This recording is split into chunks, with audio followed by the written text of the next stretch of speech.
everyone, welcome to my YouTube channel. For those who don't know me, my name is Hala and this is my 4th year of teaching. We are at the end of the school year. We still have one more week and I'm so excited. Yes, in today's video I'm gonna speak in English because honestly I'm at school and this is a very big day and I want to share with you, so I really feel comfortable explaining about it in English. So today's video is about look for learning. This is something that some schools they usually do at the end of each unit, but since our school is new and with the whole pandemic and everything, we barely came to school, but now we're back. So we are so excited to present Look for Learning. The kids have been working on their presentations and projects for like more than 3 weeks and they really worked hard. And I can't wait to share what they have done with you. So let's go.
So I wanted to show you around before the exhibition takes place, but unfortunately I didn't have time to do that. So here we are at the end of the day. I'm gonna take you on a small tour to just explain to you what the kids have done and to also explain what Look for Learning is and why we do it. So first of all, our unit of inquiry, and this is our last unit, is how we organize ourselves. The kids were working on technology. So the central idea was technological innovations play a role in societies, and the lines of inquiry were innovative technology, evolution of technology, and the impact of technology on our lives. And these are the key concepts.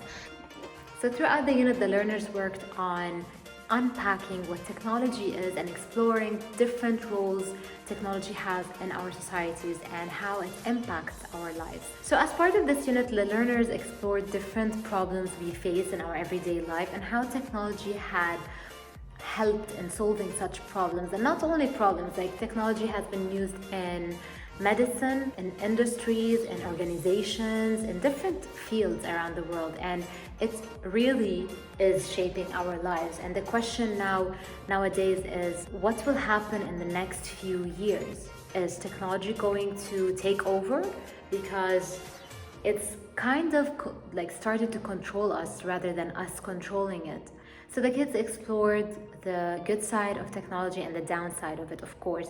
And then there was a question that came up, and that was, what is a problem that you face in your everyday life and you can't find a solution to it yet? So the learners went through a very big process here. They went through defining the problem, researching about it, seeing how it affects our lives, posing questions, researching about these questions to find answers, and then trying to create a tool that does not exist. And if it does exist, they had to research to see how they can improve this technological tool. So what I did basically is, since they worked almost online the whole time, I decided to print out everything they had worked on and post it on a board so that it shows the whole process of their learning. And I'm going to share it with you. But before that, I just want to tell you what Look for Learning is.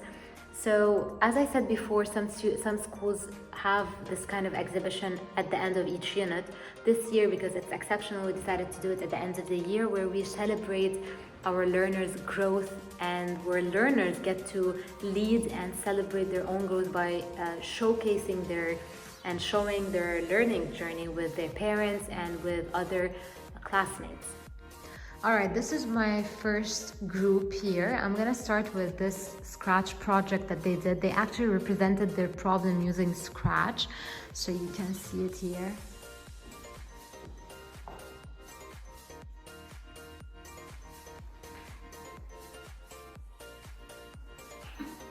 My eyes are hurting from the iPad. Now my eyes are not hurting from the screen filter. Yay! And they explained to their parents how they created this on Scratch. After that, they shared their learning journey. So just to let you know that they decided to give a title to each category, and you will see that different groups have different titles. So this is where they show their starting points, how they started like brainstorming their ideas. And they called this creativity because they thought that they were creative. They used MindMeister to define the problem, to explain how it affects our lives, and to start brainstorming their ideas for their technological tool. And I don't know if you can see, but I have like the same group wrote different problems because at the beginning they were just kind of lost and they had a lot of things to share. So this is how they just narrowed down their ideas to choose one problem to share. And this is their success criteria. Each group worked on two, and then I combined them and I put them together. And this is their self-assessment on the ATL skills. So I don't know if you can see, like research. They came up with these. I just provided them with the display, and the form, but they came up with the things that they need. So for them, in order to be a researcher and to take 4 out of 4, I need to write my questions that I researched about. I need to write information in my own words, not plagiarize. I need to use the right website, choose information that is trusted. And also there's communicator, thinking, and reflective. And this is to be done at the end of the exhibition. And then here they shared their research, what did they find, and they wrote everything in their own words. So they decided to create a screen filter for the iPad, and this is their own creation. They decided to create a screen filter, but what happened is that they found that there is a screen filter that exists, but it's made up of plastic. So they decided to make it out of glass so that it reduces blue light and hopefully it helps them. And this is them working.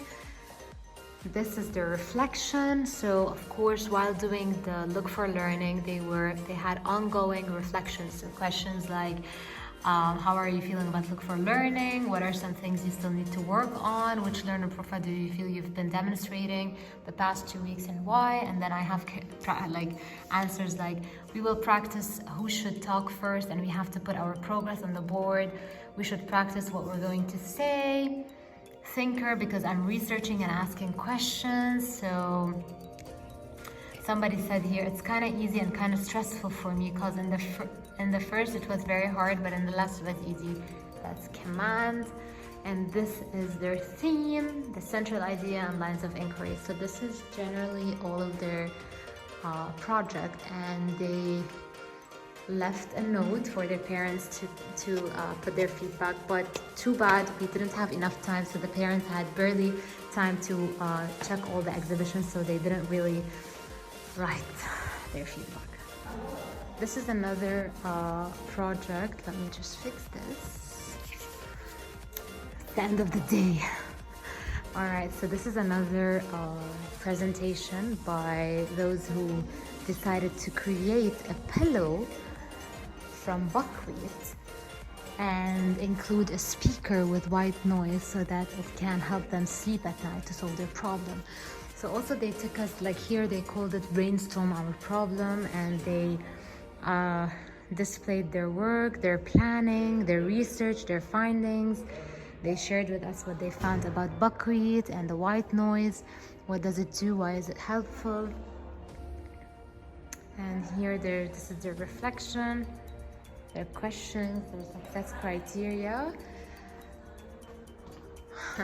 Someone wrote, I loved your presentation, Judy. And this was their way of asking for feedback. So here's also another presentation. Also, they prepared something in robotics on Scratch, but we just took the laptop. So here they created a charger that is wireless and that could be put in the back, and with a power bank that is charged through the solar energy, not they don't need like any wire or batteries or anything. So let me take you on a small trip to show you what they did. So this is their success criteria. These are how they gathered their information, because they already found that this charger already exists. Apple is doing this kind of chargers. So they tried to upgrade it by putting a power bank. This is just a concept, you know, so hopefully they can create it one day. But they decided to add a power bank, so that they can actually charge it through solar energy.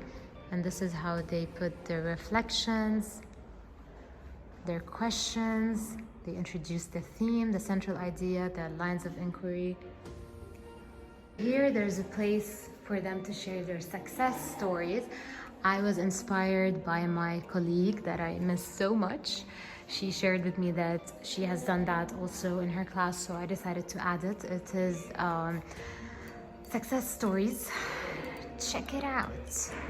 So they have questions like, out of the whole learning journey, / research, what is the part that you enjoyed the most? And out of the whole learning journey / research, what was the part that was not working and then it worked? And I'm gonna share with you a couple of answers. Like here, she said, I enjoyed the planning part. I like to give challenge for my mind. For example, we challenged ourselves to find the solution. Somebody wrote here, out of the whole journey, the part that I enjoyed the most is sticking the pictures on the board and doing my research. And then here, for example, I enjoyed creating the tool because my partners and I were drawing, and drawing is my favorite thing to do, and we enjoyed our time working together. Let's see here what we have. For example, finding a technological tool that does not exist was hard, and then we solved it by researching about a tool that exists and upgraded it. Here, the part that did not work, but then it worked, was the solution part, because we were struggling to find a tool. And yeah, there's a lot of reflections here, and I think this is part of their success story, because it's also reflecting on the things that did not work and then it worked is very important. So at the end of the exhibition, they had a 5 minutes game, would you rather game, with their parents.